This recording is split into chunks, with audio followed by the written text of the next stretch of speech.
माहवारी का कम आना, लाइट पीरियड्स, कैंडी पीरियड्स। क्या आपको माहवारी कम आ रही है या माहवारी के दौरान ब्लीडिंग प्रॉपर फ्लो के साथ नहीं हो रही है? माहवारी के तमाम मसाइल के हल के लिए वीडियो आखिर तक लाजमी देखना। अस्सलाम वालेकुम नाज़रीन, उम्मीद करता हूँ आप सब खैरियत से होंगे।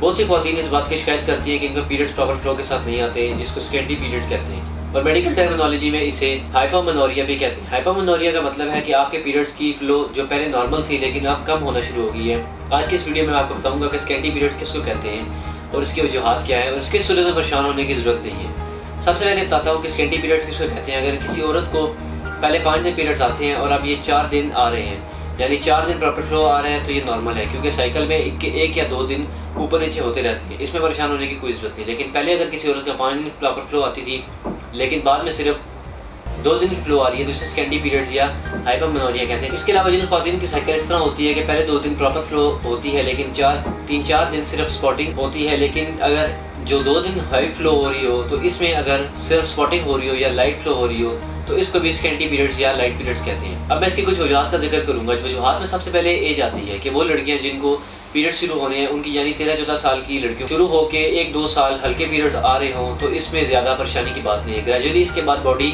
इस लेवल के हार्मोन्स बनाना शुरू कर देती है कि पीरियड्स प्रॉपर फ्लो के साथ आना शुरू हो जाते हैं। इसके बाद एक और वजह स्ट्रेस है। स्ट्रेस एक फिजियोलॉजिकल चेंज है जो ख़वातीन में हार्मोन्स को इम्बैलेंस कर देता है, जिसकी वजह से पीरियड्स लाइट हो सकते हैं। खासतौर पर वो ख़वातीन जिनको PCOS या PCOD का मसला है, इन्हें भी लाइट पीरियड्स आ सकते हैं। स्कैंडी पीरियड्स की एक और वजह भी फिजियोलॉजिकल है कि बाज़ ख़वातीन हैवी एक्सरसाइज शुरू कर देती हैं या फिर डाइट शुरू कर देती हैं। इसके अलावा ख़वातीन जिनका वज़न एकदम से कम हो जाता है, इनमें पीरियड्स भी लाइट हो सकते हैं। और वो ख़वातीन जिनको ब्रेस्ट फीडिंग करवाती हैं, ब्रेस्ट फीडिंग के दौरान बॉडी के अंदर एक हार्मोन बनता है जिसको प्रोलैक्टिन कहते हैं। प्रोलैक्टिन भी औरतों में ब्लड फ्लो को कम कर देता है। जैसे ही ब्रेस्ट फीडिंग ख़त्म करेंगी तो हार्मोन्स नॉर्मल होंगे और पीरियड्स प्रॉपर फ्लो के साथ आना शुरू हो जाएंगे। इसके अलावा कुछ ऐसी बीमारियाँ भी होती हैं जिसम में जिनकी वजह से फ्लो कम हो जाता है। ख़ास तौर पर थायराइड पेशेंट्स के अंदर हाइपोथायराइडिज्म की वो मरीज़ा जिनका वेट बहुत ज़्यादा बढ़ गया हो और इसके बरक्स वो पेशेंट्स जिनका वज़न बहुत ज़्यादा कम हो, तो ऐसी ख़वातीन को भी लाइट पीरियड आ सकते हैं और प्रॉपर फ्लो नहीं होती।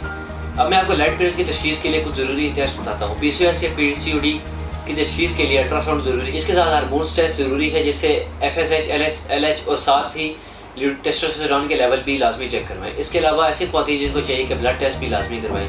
इसमें 2 चीज़ें बहुत अहम हैं, एक HB लेवल और एक दूसरा विटामिन D लेवल। अगर ये दोनों कम हो तो भी औरत को पीरियड्स कम आते हैं। अब इसके बारे में इलाज बताता हूँ। औरतों के तमाम मसाइल मशहूर स्कैंडी पीरियड, तासीर दवाखाना, तासीर परफार्मा, प्राइवेट एमडी रजिस्टर्ड के शोबा रिसर्च में क्वालिफाइड हुकूमत डॉक्टर, लेडी डॉक्टर, फार्मासिस्ट और साइंटिस्ट ने कीबोर्ड तारीख में मुतासिर की ज़ेर सरपरस्ती मुख्तलिफ किस्म की जड़ी बूटियों पर तहकीक और रिसर्च के बाद स्कैंडी पीरियड्स के तमाम वजूहात के खात्मे के लिए बेहतरीन और कामयाब इलाज मुतारिफ करवाया है। इसके इलाज में ऐसी जड़ी बूटियाँ शामिल किया गया है जो हार्मोन्स को मुतवाज़न करती है। इसके बाद इसके इलाज में शामिल हर्बल अद्वियात जिस्म में खून की कमी पूरा करके पीरियड्स को रेगुलर करते हैं, जिससे ब्लीडिंग प्रॉपर फ्लो के साथ होती है। तासीर दवाखाना का हर्बल इलाज औरतों के बढ़ते हुए वजन को घरेलू तरीके से कम करता है।